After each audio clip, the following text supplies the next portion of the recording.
و از روی شنیدم که شما در مکتب اینترنت تحصیل کرده و مادرتون رو هم از دست دادید. پدرم راستی گپگم اویلادور شدن و вообще اهمیت ندادم. شما رو تماما دیگر سراغ نکردن؟ نه. حالا چی؟ حالا رابطه دارید؟ نه. تماما رفت آمدم ندارید؟ تلفنی هم صحبت نمیکنید؟ نه. الله بچه خاله به تو میمیرم، الله بچه خاله به تو میمیرم، کمربند دلم به تو میگیرم، کمربند دلم به تو میگیرم. یگان نفر به شما خیانت کرده است و دل شما شکسته است، شما آماده هستید که با او ایله‌دار شوید؟ برای خوشبختی لوبای کارا میکنم. ما شما رو به شوهر میدهیم. من در حیات در یگان کس باور ندارم، فقط به الله باور دارم. تمام. برای که کسی دیگر ندارم. چه گم.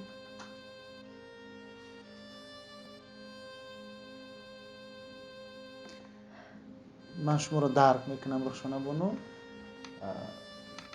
زندگی برای انسان این خودش پند است. یگان دهقان بچه باشه چی؟ فرق نداره. میروید بله کاری کو گندم درو تپک میکنید گندم میدروید. البته آرزو دارم. شما از مویهای نالازم رنج میکشید یا در مهاجرت از درد میان و پا و دست، خنک زدگی، پروستات، سوس بودن مردانگی، عصب و ریختن موی سر رنج میکشید؟ پس برای صفت خوب رو به دست آوردن تنها با این رقم ها تماس گیرید. اپیدمیوم پست برای با قوت کردن بدن و مردانگی، خنک گرفتگی، رگ کشیدن پای ها، سمیون برای شخصانی که اشتیان ندارند، خراب هستند و میخواهند وزن گیرند. همچنین برای ورزشکاران نیز پیشنهاد کرده می شود برای صفت خوب رو به دست آوردن تنها با این رقم ها تماس گیرید.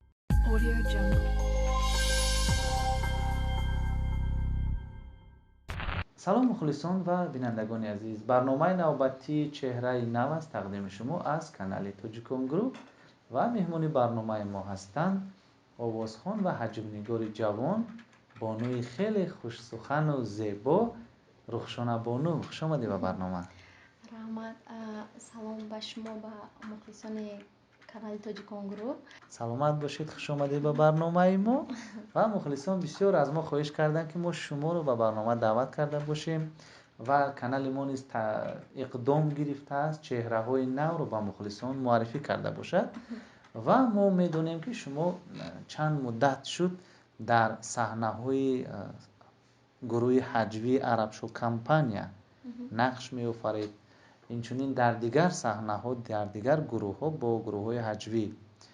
و چی شما رو وادار کرد که یک دخترک زیبا حجم‌نگار شود؟ برای چی دیگر کس نه؟ من انتخابی من بود. من از کودکیم آرزو میکردم که آوازخوان باشم یا اکتریس شم یا ایلی حجم‌نگار شم. لیکن خیلی چیزی که نیت کردم خیلی به آرزوام رسیدم. با میخوام که به قولای بلند. یکم بار کدام در کدام صحنه چه نقش بازیده بودید؟ کدام سال؟ یکم بار 2021 عرب شو کمپانیا. کی شما رو دعوت کرد یا خودتون رفتید؟ نه، اول مرا قربان نعمت دعوت کردم. چگونه شناس شدید؟ через استاد گلرزی. پیش از این با کیها همکاری میکردید؟ پیش از این من تئاتر جوانان میرفتم، استودیا میخوندم. یکم اولین استادی من بردین بایف میباشد در تئاتر جوانان. مرا 4-5 سال تربیت کردن. بعداً با گروه عرب شو کمپانی آمدید و یک مدت در اینجا باز شما رو ما در همراه فخرالدین عرب شو نیز در صحنه میدیدیم در کانال قربانی سفرزود، باز همراه جمشید حلیم، باز دیگر حجم‌نگاران. برای چی زود همین پارتنرهای خود رو عوض میکنید؟ من شرمنامه ندارم، راستی گپ. کسی که دعوت کند میروید رول اجرا میکنید، مبلغ میگیرید، باز از پای کار میشوید. البته. و با فکر شما از همه صحنه‌ای که شما رو میون مخلصان شناخته کرد کدام صحنه‌تان بود؟ با همراه دلشاد بسیار بازی کردگیم. بسیار خیلی گم خودم دا معقول است. نمیدونم، من چریز عرب شو کمپانی شناخته شدم. یعنی بیشتر با دلشاد نقش اجرا میکنید. بله. برای شما با کی نقش آفریدن آسان‌تر است؟ با سعدی، منیژه، جمشید حلیم یا دلشاد یا دیگر کس؟ بسیارتر با دلشاد. برای چی؟ چون خیلی هستم که بسیارتر مغز میبینم، هماشون همکارم، همش دوست میدارم. خیلی که دیگر خیلم. در شهر دوشنبه زندگی میکنید؟ بله. فکر میکنم که تنها هستی. بله. هنوز به شوهر نه نبرآمده. برآمدم. در کجا به دنیا آمدگی؟ دوشنبه. در دوشنبه. بله. کدام مکتب رو ختم کرده؟ من راستیگه پگم خیلی مکتب اینترنت. مکتب اینترنت. بله. و از روی شنیدم که شما در مکتب اینترنت تحصیل کرده و مادرتون رو هم از دست داده. من میدونم که به مادری خیلی دردی سخت است، دشوار است، مخصوصا برای دختری که نورس است. و پدر شما بعد سر مادرتون زن گرفتن. چرا همراه مادرتون نموندید؟ نخواستم. پدرم راستیگه پگم اویله دار شدن و پیشه اهمیت ندادن. شما رو تماما دیگر سراغ نکردن؟ نه. حالا چی؟ حالا رابطه دارید؟ نه. تماما رفت آمدم ندارید؟ نه. تلفنی هم صحبت نمیکنید؟ نه. دختر یگانه هستید؟ یگانه. برادر؟ نه. اپا و خواهر ندارید؟ ندارم. این زمان جای تحصیل میکنید؟ بله. کدام دانشگاه؟ اسلامیانی. دانشگاه اسلامیانی. برای چی بعد در دانشگاه اسلامیانی تحصیل میکنید و به حج و ذوق دارید؟ اختصاصتون چیست در دانشگاه اسلامیانی؟ فیلولوژیا. فیلولوژیا تاجیک روس. روسی رو هم خوب میدونید به فکرم. البته. سلامت باشید. و رخشانه بانو، برای چی به شوهر نبرآمدید؟ یگان جوانمرد پیدا نشد یا اینکه خودتون نمیخواهید؟ بودن پیشنهادا، خواستگارا بودن؟ بودند، لیکن خودم نخواستم. برای چی نمیخواهید؟ نمیشد که به شوهر برای زندگی خود را آباد کنید؟ آرزو هوس دارید؟ البته آرزو دارم. خیلی وقتی که هیچ کس ندارید، هیچ که نمیدونم مردم چه قبول میکنن نمیکنن. شاید باور نداره به جوانا. شاید یگان نفر به شما خیانت کرده است و دل شما شکسته است، دیگر میترسید عاشق شوید. در زندگی شما تماما نبود یگان جوان به یگان نفر نخود دل نداده باشه؟ نه. برای چی اینقدر دختر زیبا؟ من فکر میکنم که خواستگاران شما خیلی زیاد هستند. یک دختر تاجیک خیلی زیباست با لباس ملی، اینقدر شما رو میشناسن از سرنهو. نخود یگان جوانمرد پیدا نشد؟ پیدا میشوم بسیار، نه که باور ندارم. برای چی باور ندارین؟ میترسین؟ یگان بار خیانت دیدین چی؟ یگان کس فریب کرده است به عشق دیگر باور نداره؟ نه اصلا این خیلی گویم. من در حیات در یگان کس باور ندارم، فقط به الله باور دارم. تمام. برای که کسی دیگر ندارم. چه خیلی گویم.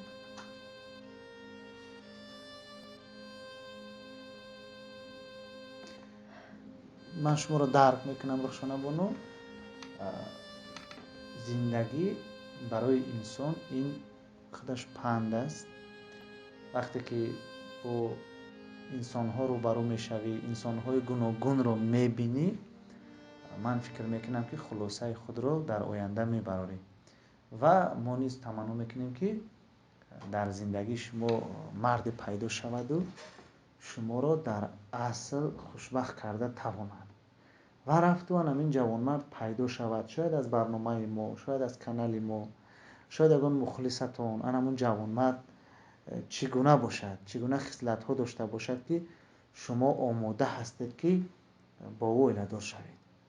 аз ҳама муҳимтараш боимон бошад, намозхон бошад, инсони хуб бошад, дили пок дошта бошад. чаро не? яъне бо дили пок доштан, мусалмон будан метавонад ки туро хушбахт карда бошад? албатта. агар аз деҳа бошад, аз ягон кӯҳистон бошад, ягон деҳқон бошад, ягон деҳқонбача бошад, чӣ фарқ надорад. меравед бале, кори албатта. кӯҳ, гандум дарав, Бале. тапак мекунед, гандум медаравед, кори саҳро аз уҳдаш мебаред? бале, ҳаракат мекунам. манам мухлисони азиз, шумо шанс доред деҳқонбачаҳое ки дар саҳро машғули кор мешавед, барои рухшонабонӣ муҳим нест ки ҷавонмард чӣ кор аст, аз куҷо аст. муҳим ки кӯшиш кунед ки ба ӯ маъқул шавед, дили ӯро ба даст биёред ва ӯро хушбахт карда тавонед. хеле духтари шармгин ҳастанд, бори аввал ҳастанд дар барнома, наметавонанд ки фикри худро пурра гуфта бошанд. ва агар гӯянд ки шуморо ба замин мегиранд, хушбахт мекунанд, хона мегиранд, вале дигар дар саҳначаҳо нақш иҷро накун, бозӣ накун, розӣ мешавед? агар чӣ хел гӯям, барои хушбахтӣ любой кора мекунам. яъне агар ки ба шумо хона гирад, шумо розӣ ҳастед ки дигар дар саҳначаҳо не нақш бозӣ накунед? яъне метавонед ки тарки саҳна кунед? бале. манам мухлисони азиз, бисёр ҷавонон мегӯянд ки ҳунармандон тарки саҳна намекунанд, вале бубинед ки рухшонабону ба хотири хушбахтии оилавӣ шуда метавонад ки дигар дар саҳначаҳо ҳангоми арабшокампания ҳамроҳи арабшокампания бозӣ накунад. агар рафту ягон марди сарватманд бошад, тақрибан 40-50 сола, аз шаҳри Душанбе, таклифи зани дуюм шуданро кунад ва шумо гӯяд ки хона мегирад, мошин мегирад, шуморо сарпарастӣ мекунад, розӣ мешавед? не барои чӣ? не чӣ хел гӯям, хона гирад, мошин гирад, боз монад ки шумо саҳначаҳода нақшу иҷро кунед, розӣ намешавед? не барои чӣ?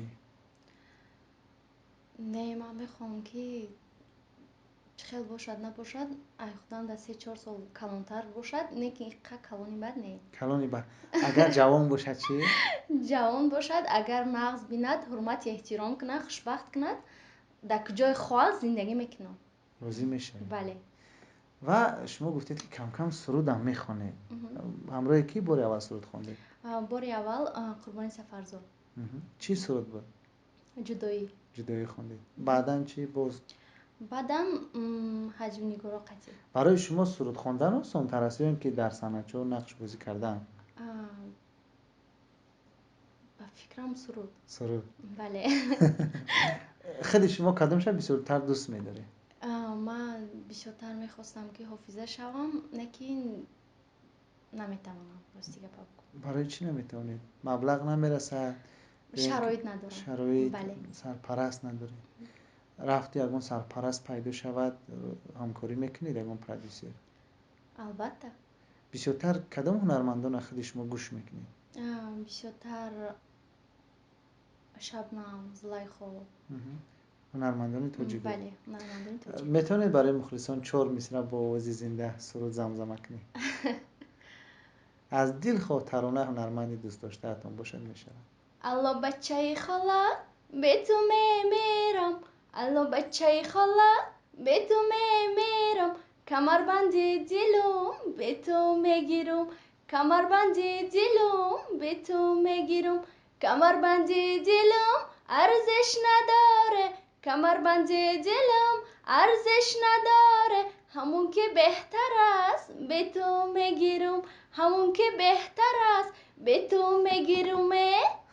анаҳа бо мегӯӣ ки надорум, намегирум мегӯӣ, ана барои бачаи хола хондестӣ ку? саломат бошед. барои чӣ суруди Закияро сароидед, аз ягон ҳунарманди дигар неё? чӣ хел гӯям, бисёртар дӯсташ медорӣ ё шогирдиш ҳастӣ ё дугонаш ҳастӣ, ягон хешш мешӣ? дӯст медорам Закияро. бисёр таронаша гӯш мекунӣ? бале. من میدونم که شما در فیلم ها نیز در اپیزودهای خرد نقش اجرا کرده اید و از همه فیلم های مشهوری که شما نقش بازی کرده بودید کدام فیلم ها بودن؟ کوچکار در سفر، گردباد زندگی، بعدم فیلم های تربیوی. فیلم های تربیوی. امروز بیشتر با کی همکاری دارید؟ در کدام کانال؟ یورس تیجی، سینما تیجی، با جمشید علی. با جمشید علی. بله. برای چی کانال خود نمیکشین در یوتیوب؟ تیار نیستین علی؟ نه علی. سلامت باشید. و چی نقشه ها دارید در فصل بهار؟ سرودوی نو، صحنه‌چوی نو. بله. شاید به شوهر بر اومدنی هستی در این فصل بهار؟ نه حالی سروسی من نیستم. برای چی؟ برای شوهر یگان انسانی خوب باید نصیب در آینده نه. سلامت باشید. نصیب اگه برای صحنه‌چو سرود رو زپیس کردگیمو میبینیم علی. سلامت باشید و در کارهای منبعد شما به شما برار میخواهیم و نمون جوانمرد از کانال ما پیدا میشود. ما شما رو به شوهر میدهیم. و بینندگان عزیز، مهمون برنامه ما بودن حجم نگار و آوازخوانی جوان رخشانه بانو کریمова. شما با کانال ما آبونه شدن رو فراموش نسازید، زیرا دستگیری شما پیشرفت برنامه های ما میشود. خیر تا برنامه های دیگر.